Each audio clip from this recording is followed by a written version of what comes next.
Menu planning definitely is a lot goes into that. The biggest part is because of our kiddos are who we're serving, so we want to make sure they're eating. So I think about what the kids are going to want to eat, and we have done taste testing, we've done surveys for the kids to kind of see what kind of foods they're wanting. Being in the classroom, supporting our Catch teachers, the Catch champions, is asking the students what they want, and initially it's going to be, we want pizza, we want ice cream. But when they say they might not like butternut squash or they don't like roasted beets, we find out they don't know, they've never had it. So when we present a vegetable medley, they'll try it, but we'll say, do you want this or that one? And let them tweak it, add the seasoning. So when we give them the voice, what they want, they're excited about it and they get engaged in the program, which is ultimately what's going to make it successful, make the Lincoln 27 and beyond work, because they have a voice and we're listening to their feedback.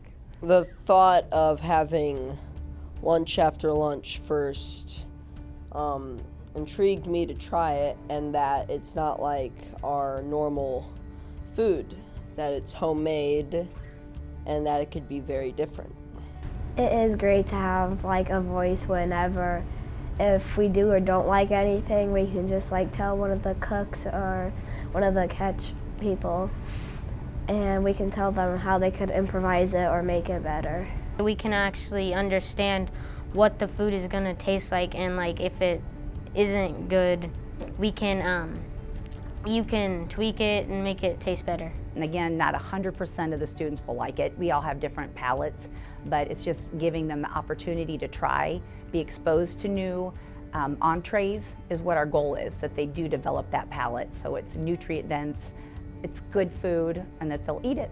The whole puzzle piece is just trying to figure out what they want to eat and what they want on the menu, and then trying to compromise with what we're allowed by USDA and our guidelines.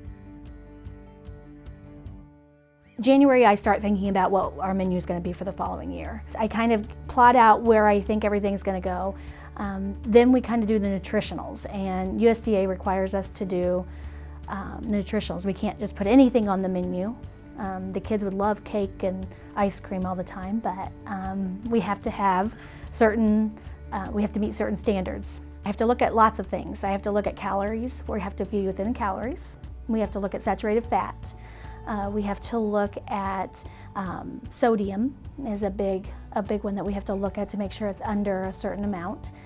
And then we have to look at meats and grains and how much they get every day and for the week. The USDA requires us to have certain vegetables. We have to use dark green, and a lot of that comes with romaine and broccoli. Red orange group, which is an easier one because it's carrots and tomatoes and sweet peppers and sweet potatoes and that type of stuff. Legumes, and that's the harder one. So garbanzo beans, black beans, refried beans, baked beans, that type of stuff. So that's a harder one the kids are not fond of, but trying to get them there this year. Then we have starch, and so then that's more like our potatoes and corn. Our last one is other, and they could kind of put that into like peas and green beans and that type of stuff. Our new thing is getting local farmers, and in the past we've gone out to bid, and it is all processed foods, but we go out to bid, and that's a lengthy process in itself. We do an informal bid with our local farmers. We have to go to 3 vendors and give them our ideas of what we want. We make a list and we get specs, and those are specifications of what specifically we want. If we want beef, what kind it has to be, what percent it has to be fat.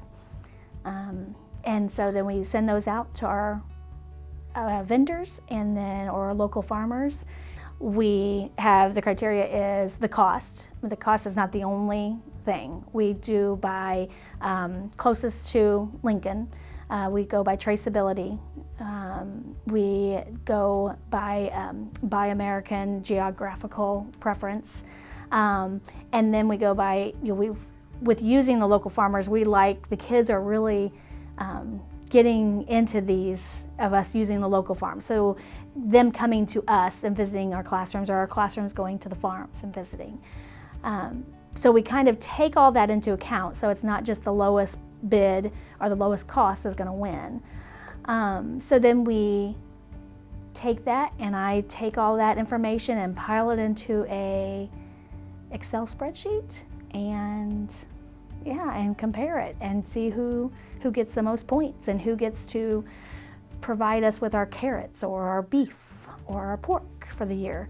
And so a lot of it is really pre-thinking. It's just a lot of thinking ahead and thinking a year. It's like, when you think about what am I going to have for lunch next week, I have already thought about that. So like right now I am planning for next year and getting that all ready, and the commodities, and figuring out where that money's going to go.